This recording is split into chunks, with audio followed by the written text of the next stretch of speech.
This project started in early 2020, so it was like pre-pandemic. The inspiration for these frames is actually a funny story because one morning Zoe had texted me and he had said that he had this dream where everything was in 3D. We talked about 3D red, blue, 3D glasses, like old school style. I started basically with a glitch version of the logos. And I think the first logo I did was the Cervelo logo. And then we looked at that and we're like, ooh, this is kind of cool. But at the same time, we were like, I don't know if Cervelo would actually allow us to play with their company logo in that manner, especially like on a frame. So it was a surprise, and it was actually really cool that when they saw it, they were really like stoked on the design. I wanted to try something. There was something that I had never seen before, which was like a gloss and a matte pattern that was flowing through the entire frame.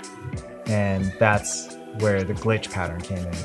Eventually later on, we found out, there's a reason why that's not accomplished or why that's not done. There's no way to achieve this paint job without it being like a fully custom painted frame. Painting these frames was challenging, for sure. And that's why we had to tap into Alex over at Excel. Primarily, he's a helmet painter. He paints race helmets. I've been working with Alex for over 10 years. So it was like, he's the only one that I knew that could actually handle doing this type of a paint job for us. And he was gonna take the care that was necessary to make it come out the way that it needed to come out. Him doing a test on just the fork and us being able to like sort of see that, it wasn't until then that I realized that we were actually gonna be able to achieve this look that we were looking for.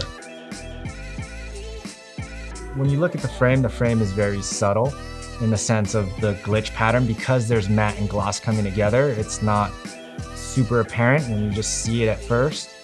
And so we wanted that to live in its own space, but then also like be able to have pops of color.